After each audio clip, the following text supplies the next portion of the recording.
په مقار هنداره کې د تصویر ځانګړتیا چې موږ تاسې بیانوو په دې ځای کې زما مطلب په دوو برخو باندې دی. یو دا چې د تصویر نوعیت څه ډول دی او بل د تصویر موقعیت څه ډول دی. په کوم اساس باندې د تصویر نوعیت او موقعیت معلوموم؟ د جسم د موقعیت په مشخص کولو سره. نو دا د درس ترتیب څنګه دی؟ په شروع کې دقت ورته وکړئ. د جسم موقعیت مشخص کوو چې نظرهندارې ته چیرې واقع دی. چې کله مو دا مشخص کوئ د تصویر موقعیت، تصویر به چیرې تشکیل سي؟ د تصویر نوعیت، دا دوه شیانه. بیا په نوعیت کې څه شی راځي؟ حقیقي دی، درې خبرې راځي. حقیقي دی که مجازي، راسته دی که چپه، لوی دی که کوچنی. متوجه کیږي؟ حقیقي دی که مجازي، راسته دی که چپه دی، لوی دی که کوچنی دی. دا سو نوعیت. او تصویر چیرې تشکیل سوی؟ دا رالی موقعیت. نو موږ تاسې دا کار کوو، د تصویر نوعیت او موقعیت بیانوو په کوم صورت کې چې جسم د هندارې مخ ته په مختلفو موقعیتو کې واقع کوو. جسم د هندارې مخ ته په مختلفو موقعیتو کې واقع کوي، د تصویر نوعیت او موقعیت تغییر کوي. بیا موږ تاسې دا ټول مسایل که وغواړو ډیاګرام هم ورته رسمو، که نه بیا دا په یادو کوو. زه دلته تاسو ته یو جدول جوړوم چې د هغه مسایل بیا ولرو. کوم شی مشخص وي موږ تاسو ته؟ د جسم موقعیت. بالکل د جسم موقعیت دا موږ تاسو ته مشخص وي. د جسم موقعیت، د جسم موقعیت چې مشخص سو، اوس نو هغه دوی خبرې څه وي چې موږ یې غواړو؟ د تصویر موقعیت، د تصویر موقعیت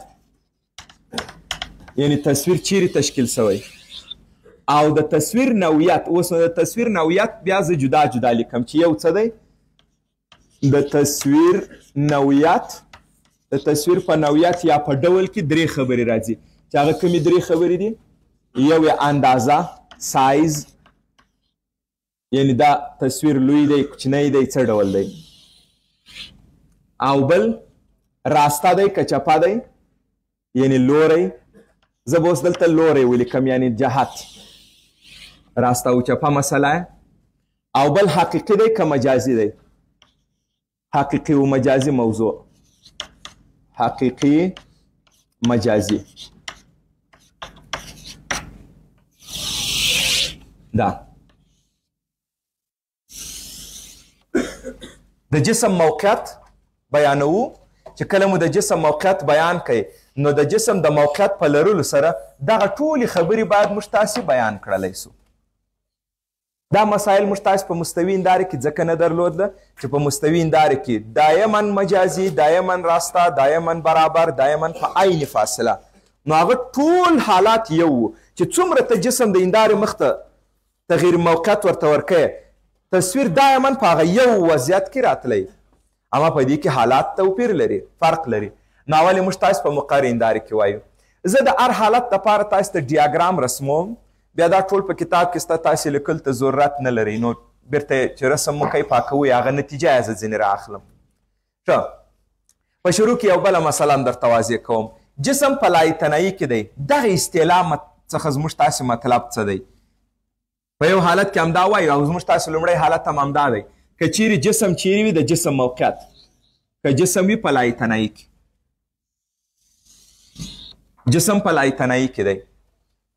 جسم په لایتنایي کې څه مطلب لري؟ دغه لایتنایي چې په ریاضي کې موږ تاسې دغه مفهوم بیان کړی دی چې مطلب یې څه دی؟ پای ته نه رسېدل. مثال که زه وایم یو عدد لایتنایي دی، معنا یې دا ده د دې عدد لویوالی سرحد نه لري. داسې یو مسله یي. یو عدد مشخصا لایتنایي نسي راتلی، دا لایتنایي یو پروسه یي دایما. که ما درته ویل یو کسر لایتنایي دی، مطلب د دې کسر مقدار یو دانه عدد نه دی او د دې مقدار په زیاتېدو دی زیاتېدو دی او دا زیاتېدل تمام نه لري. داسې مطلب ورکوي. خو دغه مطلب چې تاسې د لایتنایي د په ریاضي کې لري، په نور فیزیک کې لږ غوندې توپیر لري ورسره. دلته د لایتنایي څخه زموږ مطلب څه وي؟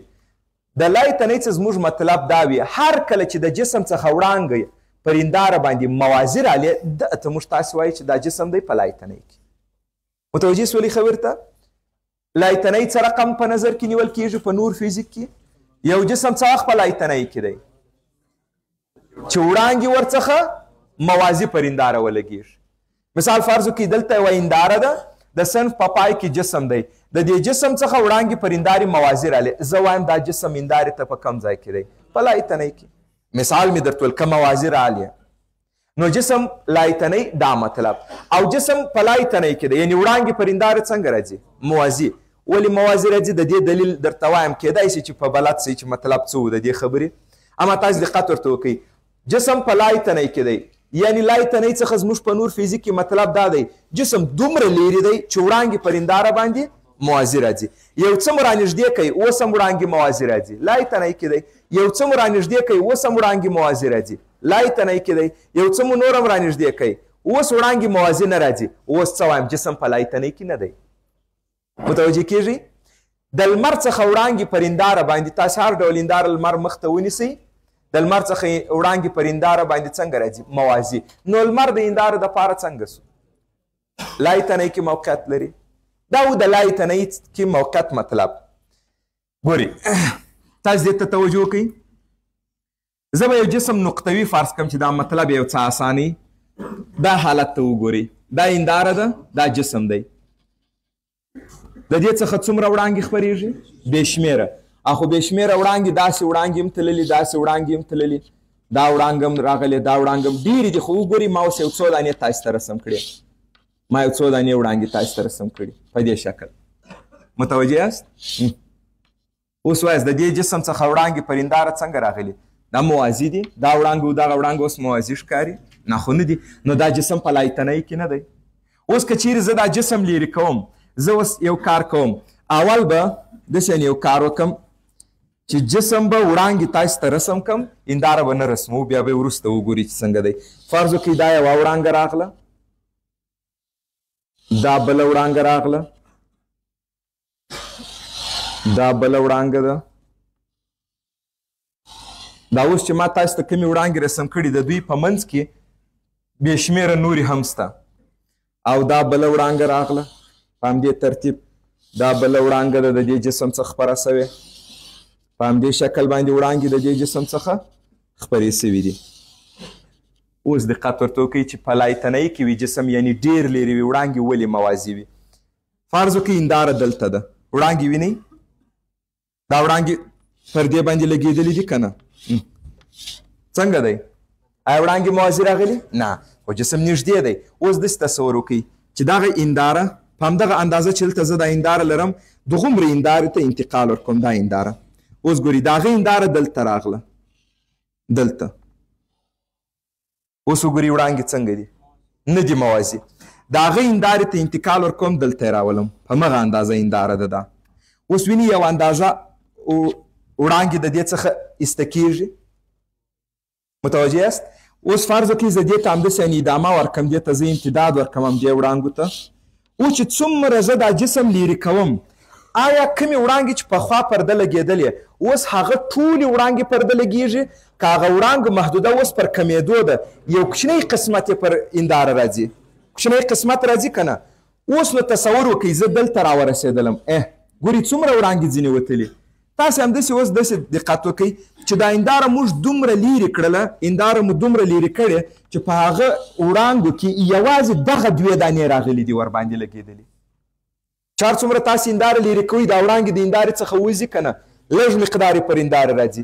نو بالاخره دومره چې موږ هنداره لیرې کړو چې د جسم څخه هغه دوې نږدې ترین چې دي، هغه بې اندازې نږدې چې دي، دې ته وګورئ، دا هغه بې اندازې نږدې چې دي، دومره هغه نږدې او نږدې والا پر دې جسم ولګېږي، نور ټول د ده څه ووځي.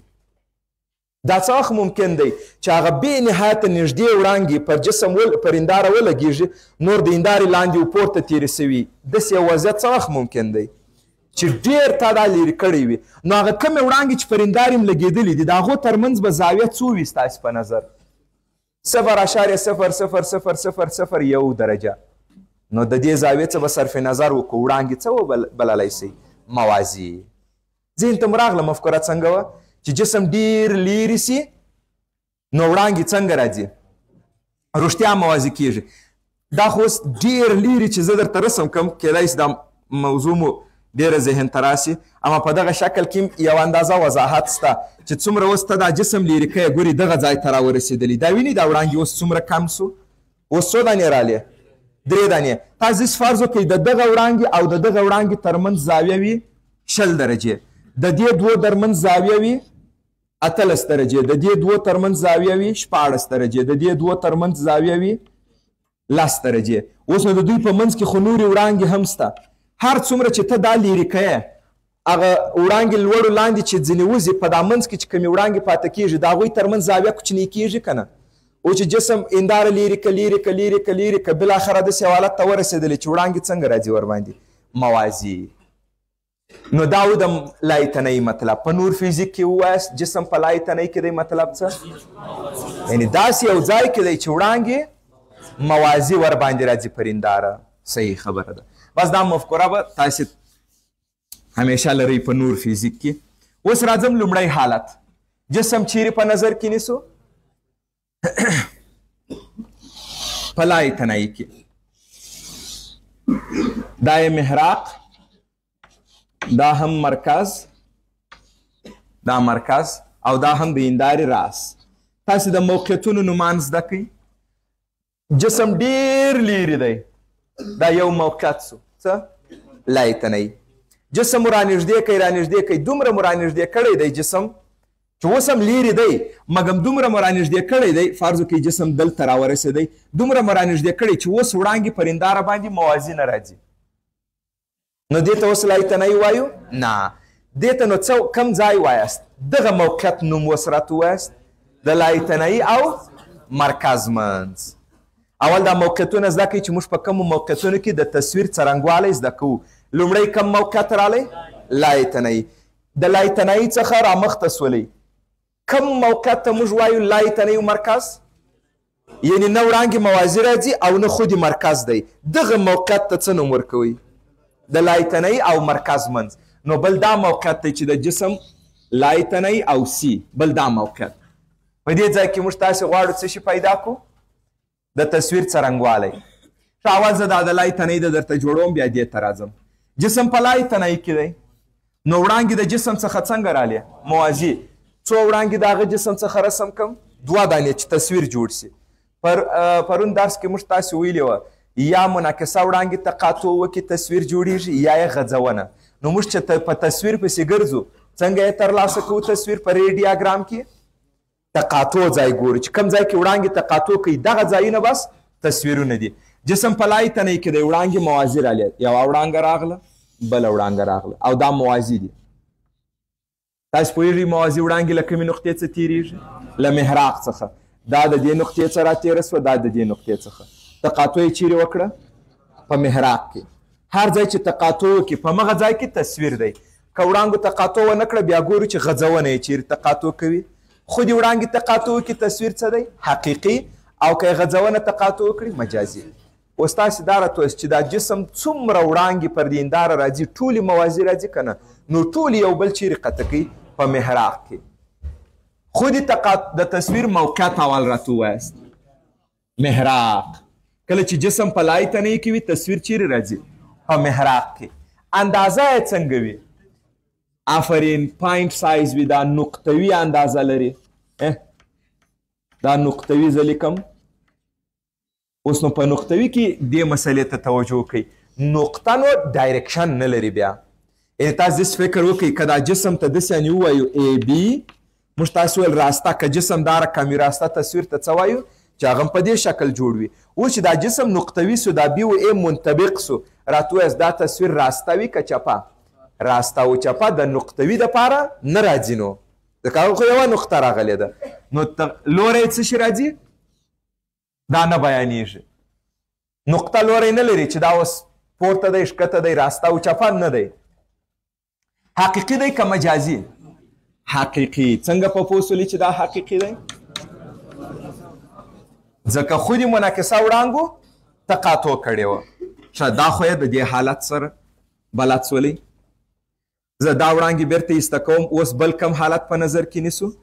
جسم دومره هندارې ته رانږدې کوو چې وړانګې ورباندې موازي نه راځي.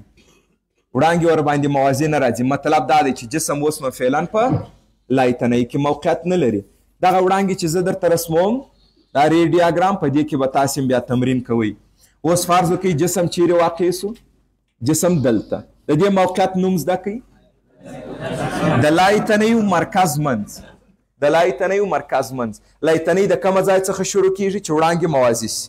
نور نو د هغه را دې خواته بس موږ تاسې وایو د لای تنهیو مرکز منځ او یا ورته وایو د مرکز د باندې سیمه. موږ تاسې ویلو د تصویر د رسمولو لپاره د دې یوې نقطې تصویر رسموو. د دې یوې نقطې تصویر چې پیدا کوي هغه چې عموداً اصلي محور ته وصل کې د ټول جسم تصویر ترلاسه کیږي. نو موږ ځانو ته کار اسانه کړی د یوې نقطې تصویر پیدا کوو. دې نقطې ته که زه A ووایم دا د A نقطې تصویر پیدا کوم. څلور وړانګې چې موږ تاسې ویلي وو د هغه څخه دوه د انې څخه استفاده وکړئ. وړانګه موازي راله د اصلي محور سره. د دې منعکسه له محراق څخه تیریږي. دا راته وایست که وړانګه له محراق څخه تیرې سي څه ډول انعکاس کوي؟ دا وړانګه له محراق څخه تیره سوه څه ډول انعکاس یې وکړئ؟ زه دا اف او سی زده کوم. دا لومړی ټکی محراق دی، دا دوهم مرکز دی. صحیح ده چې دا تصویرونه صحیح ښکاره سي. نو تاسو پوهېږئ دا محراق سو دا مرکز. اوس نو دا وړانګې داسې انعکاس وکړئ. دا یوه منعکسه دا یې بله منعکسه. چیرې تقاطع کړې؟ دلته په هره نقطه کې چې تقاطع وکړي همغه نقطه تصویر دی. خو دا تصویر د A نقطې دی. د پاته ټکو تصویر دا نور ټکي چې دي دا چې داسې وصل کې د ډیاګرام ته ضرورت نشته. د ټولو د تصویرونه یې ترلاسه سوه. دا ما قصداً سرچپه رسم کوي. ګوري دغه نقطه A وه دغه نقطه A راغله. سرچپه راغی نو په خپله سرچپه راغلی. دا نقطه کومه نقطه وه؟ A. او B نقطه چیرې ده؟ B نقطه خو پر اصلي محور ده. دا یې B نقطه. دا د A نقطې تصویر سو او دا د B نقطې. اوس نو تاسې ماته اول د تصویر موقعیت وایست په ډیاګرام کې وینئ. د محراق او مرکز منځ CF. د محراق او مرکز منځ. ګوري دا ما د انټروال په شکل که درته ولیکم بیا څه رقم باید جوړ کړو؟ سی دلته لای تنهی دلته انټروال په شکل یعنې دا سیمه او د محراق او مرکز منځ. چې کله جسم په لای تنهی کې و تصویر یې چیرې راغی؟ په محراق کې. چې کله جسم د محراق او مرکز منځ کې و تصویر یې چیرې راغی؟ نه. کله چې جسم د مرکز او د لای تنهی منځ کې و تصویر یې راغی د محراق او مرکز منځ کې. اوس یې مشخصات ووایست. دا تصویر څه ډول دی؟ کوچنی دی، نقطوي نه دی. یعنی اندازه صفر نه ده. د دې نقطوي څه زموږ مطلب څه دی؟ صفر اندازه لري. یعنی اوږدوالی څومره دی؟ صفر. لوی ښودنه څو راځي؟ صفر. زیرو سایز اندازه ده. دا نه دی هغه رقم. دې ته موږ څه وایو؟ کوچنی. یعنی مطلب نظر جسم ته دا تصویر کوچنی تشکیل سوی. او دا څه ډول دی؟ چپه. تصویر سرچپه راغلی دی. حقیقي دی که مجازي؟ حقیقي. څنګه په اصولي چې حقیقي دی؟ خود یې منعکسه وړانګو تقاطع کړې ده. ښه دا یو حالت. بل نو کم ځای پاته سو؟ ګورې لای تنهی مو وکتئ، د لای تنهیو مرکز منځ مو وکتئ. اوس خود یې مرکز ګورو چې څنګه دی. کله چې جسم په مرکز کې واقع سي نو تصویر موقعیت او نوعیت دا به څه ډول وي؟ دې ته وګورئ. دا محراق سو دا مرکز. که جسم په مرکز کې واقع سي تصویر یې چیرې راځي؟ د وړانګو ډیاګرام به رسم کوي. موازي د اصلي محور سره له محراق څخه تیریږي. که له محراق څخه تیر سي څنګه کیږي؟ که له محراق څخه تیر سي موازي د اصلي محور سره انعکاس کوي. هر ځای چې تقاطع وکړه هماغه نقطه عبارت د څه څخه دی؟ تصویر. اوس وګورئ دا تصویر راغی. دا ما درته ویل چې تصویر حقیقي وي هغه چپه وي، که مجازي وي هغه راسته درته راځي. دا جسم سو. تصویر موقعیت کم ځای راغلی دی؟ خود محراق، خود مرکز. او سایز هم د دې سره څنګه وي؟ بالکل برابر راغلی. نو دا حقیقي تصویر دی که مجازي؟ منعکسه وړانګو تقاطع کړي. چې منعکسه وړانګې تقاطع وکړي حقیقي تصویر دی. نو موقعیت یې راته ووایست مرکز او دا به مساوي وي. اندازه د جسم سره مساوي. چپه وي که راسته؟ حقیقي تصویرونه ټول چپه راځي. بل کم موقعیت پاته سو؟ لای تنه مو کتی، لای تنه مرکز منځ، خودي مرکز مو کتی. اوس به د مرکز او محراق منځ، کله چې جسم د مرکز او محراق په منځ کې وي، دغه ځای کې وي، تصویر به یې چیرې تشکیل سي؟ تر اوسه چې تاسې د مقعر هندارې تصویرونه لیدلی دي، دا لوی تصویر جوړوي که کوچنی که مساوي؟ کوچنی او مساوي تر اوسه چې موږ تاسې لیدلی، لوی مو یې نه دی لیدلی. او تصویر حقیقي جوړي که مجازي؟ حقیقي مو تر اوسه لیدلی دی، راسته وي که چپه؟ تر اوسه خو چې موږ تصویرونه کتلي دي هغه ټول چپه راغلي دي. ښه توجه ورته وکړئ. که چیرې جسم د محراق او مرکز ترمنځ وي،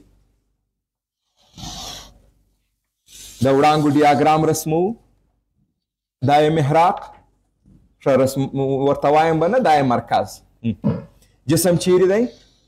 د محراق او مرکز منځ کې. تصویر یې چیرې واقع کیږي؟ وړانګې به رسم کوي موازي د اصلي محور سره، دا د محراق څخه راتېرېږي. کله محراق څخه تیر سي، دا موازي د اصلي محور سره انعکاس کوي. وګورئ منعکسه وړانګې، دلته یې تقاطع وکړه، همدا تصویر سو، عمودن یې وصل کوي چې ټول تصویر لاسته راسي. اوس تاسو وایاست دا کم موقعیت دی؟ لای تنه مرکز او سایز څنګه دی؟ لوی راغلی او چپه او حقیقي دی. نو موږ وایو دا به چیرې راسي؟ د مرکز او لای تنهیي ترمنځ، او لوی تصویر به ولري. دا به هم چپه تصویر وي او حقیقي به وي. بل کم ځای پاته سو؟ محراق. که جسم په محراق کې واقع سي، تصویر به یې چیرې راځي؟ دې ته توجه وکړئ. دا یې محراق دی، دا محراق سو. تصویر چیرې واقع کیږي؟ وبه یې ګورو. موازي د اصلي محور سره یوه وړانګه راغله، دې څنګه انعکاس وکئ؟ له محراق څخه تېره سوه. دا بله وړانګه به دا استفاده کوم، د هندارې پر راس باندې په یو زاویه ولګېدی، څه ډول انعکاس یې وکئ؟ په مغه زاویه بیرته انعکاس وکئ. دلته یوه مسله جوړه سوه، منعکسه وړانګې موازي راغلې. منعکسه وړانګې چې موازي راغلې، دوی یو بل قطع نه کړه. مګر موږ تاسې اوس ویلی سو چې دا منعکسه وړانګې د دې تصویر به وي په لایتنۍ کې. لکه څنګه چې جسم په لایتنۍ کې وړانګې موازي راتلې، نو دا موازي وړانګې چیرې تصویر تشکیلي؟ په لایتنۍ کې تشکیلي. کله چې جسم په محراق کې وي، تصویر چیرې راځي؟ په لایتنۍ کې. اوس ګورئ دلته دوې خبرې دي. لومړی مسله چې کله موضوع اسانه کوو، تصویر چیرې راغلی؟ په لایتنۍ کې. هیڅ ځانګړتیا یې ماته معلومه نه ده، ځکه تصویر په لایتنۍ کې دی. نو زه څه هم لوی دی که کوچنی؟ په خبر نه یم. چپه او راسته باندې هم نه پوهېږو، حقیقي دی که مجازي، په دې هم نه پوهېږو. ځکه تصویر، زه تصویر ته لاسرسی نه لرم. تصویر زموږ په اختیار کې نه دی، او نه هم موږ ورته کولی سو مراجعه وکړو. دا یوه مسله. بله مسله، آیا تصویر موجود دی که نه دی موجود؟ یعنی مطلق منکر سو چې نه تصویر بیخي سته نه. نه، تصویر موجود دی. ته پیدا کوای سې؟ نه، زه نسم پیدا کوی، لیدلی هم نسم. نو ځکه یې د ځانګړتیاو څخه صرف نظر کوم. مګم تصویر باندې بیا ته څنګه مطمئن چې موجود دی؟ زه داسې په مطمئن یم که چیرې زه اوس دلته یو عدسیه واقع کړم چې هغه دا وړانګې سره رانږدې کړي، تصویر جوړي. یعنې که چیرې زه نوري وسایل وکاروم، د دغه جسم تصویر ماته راکولی سي، نو بناء مطلب دا رالی چې تصویر و، تصویر موجود و چې بیرته یې ماته تصویر راکړی دی. متوجه یاست؟ تاسو د دې څخه مطلق مه منکر کیږي چې وړانګې موازي رالې تصویر نه تشکیل کیږي. نه، د دې پر ځای څه ورته وایاست؟ تصویر په لایتنۍ کې تشکیل کیږي، خو زه ورته لاسرسی نه لرم. په نوري وسایلو کولی سو دا وړانګې نور هم سره رانږدې کړو چې تصویر راکړي، دا کار کولی سو. د همدغه جسم تصویر موږ ته راکوي. نو مطلب دا دی چې تصویر موجود دی، اما موږ ورته لاسرسی نه لرو. او چیرې موجود دی؟ دومره لیرې موجود دی که هغه موقت جسم فرض کې، نو وړانګې به بیرته پر هنداره څنګه راځي؟ موازي به راځي. نو دا خبره په همدې شکل زده کوي. جسم په محراق کې وي، تصویر یې په لایتنۍ کې، او ځانګړتیاوې یې نسو ویلی. که په نوري وسایلو هغه تصویر ترلاسه کړو چې څه ډول به وي، هغه به ډېر لوی وي، هغه به چپه وي او حقیقي به وي. موږ تاسې د هغه خبرې څه په دې بحث کې صرف نظر کوو. ما تاسو ته لنډه یې څنګه راله، تصویر ته زه لاسرسی نه لرم، په بې نهایت کې دی، نو بنان مشخصات یې موجود نه دي. که په نوري وسایل مشخصات ترلاسه کړو بیا څنګه، دا موضوع باندې هېڅ فکر مه ورباندې کوئ، دا پرېږدئ. ښه، اوس وایاست بل داسې یو ځای شته؟ او بل ځای هم شته. هغه کوم ځای دی؟ آفرین. که چیرې جسم د محراق او راس ترمنځ راسي بیا نو څنګه یو واقع رامنځته کیږي. دا یې محراق، دا یې هم مرکز. که جسم د محراق او راس ترمنځ وي، محراق سو مرکز، او دا هم د هندارې راس وي. څنګه یې ولیکم؟ اف او وي منځ. جسم که په دې ځای کې وي. تصویر یې چیرې تشکیل کیږي او څه ډول به وي؟ د وړانګو ډیاګرام به وګورو. ښه، یوه به دا وړانګه وګوري. دا وړانګه ستاسې په نظر څنګه ده؟ هغه چې د مرکز په مسیر وي. د دغه جسم څخه خو بې شمېره وړانګې تلي. زه به یوه دا وړانګه رسم کړم. دا کومه وړانګه ده؟ هغه چې د مرکز په مسیر ده. دا وړانګه چې پر هنداره ولګېدل څنګه انعکاس یې وکړئ، بیرته په خپل طرف باندې راغله. دا وړانګه داسې راتېره سوه. دا یوه. بل د هندارې پر راس باندې ولګېدل، په همدغه زاویې باندې بیرته انعکاس وکړئ. اوس وګورئ دا دواړې وړانګې یو بل نه قطع کوي. دا موازیم نه دي چې ورته وایي په بې نهایت کې دي. دا یو بل قطع کوي نه. متوجه یاست؟ دا یو بل نه قطع کوي. په دې صورت کې اوس څه کول پکار دي؟ امتداد ورکوي. دواړو منعکسه وړانګو ته امتداد ورکوم، دې ته او دې ته. هر ځای چې تقاطع وکړه همدا تصویر دی. اوس دې ته توجه وکړئ. د دغه نقطې تصویر دا دی، د پاتو نقطو ده چې دا عموداً وصل کړي. نو دا تصویر څنګه راغی؟ راسته راغی. مګم تاسو راته وایاست دا تصویر حقیقي دی که مجازي دی؟ دا مجازي ځکه دی چې منعکسه وړانګو تقاطع نه ده کړې، غځونې یې تقاطع کړې. نو بالاخره مجازي تصویر مو پیدا کوي. موقعیت ته وګورئ څه شي ورته وایو؟ د هندارې، بلکل د هندارې شاته، د هندارې شاته تشکیل شوی لوی تصویر دی، راسته دی او مجازي دی. زه یوه دانه حقیقي تصویر هم تاسو ته رسوم په دا ټولو حالتو کې چې موږ تاسې کار کړی و. فرض وکړئ چې جسم چیرې وي، جسم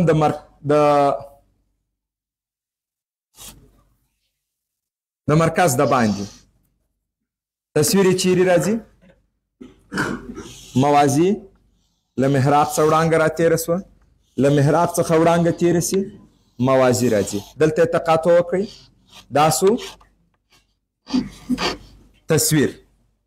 اوس تاسو ماته دا ووایاست د دا یوې نقطې د ما دلته رسم کوي. که زه بله وړانګه په نظر کې ونیسم، د هندارې پر راس په یوه زاویه ولګېږي، هغه به هم داسې انعکاس وکړي. دا وګورئ ټول هم دلته راځي. اوس ما څو وړانګې د دې څه ونیول؟ 3. که د دې څخه زه 3000 وړانګې ونیسم چې پر دې ځای ولګېږي، ټول دغې نقطې ته راټولېږي که نه؟ نو دا د دې نقطې سو تصویر. د دا نورو نقطو تصویر هم که په همدې شکل تشکیل کړو دلته راځي. اوس دلته واقعي نور دی که موږ تاسې تصور کوو چې دلته نور موجود دی؟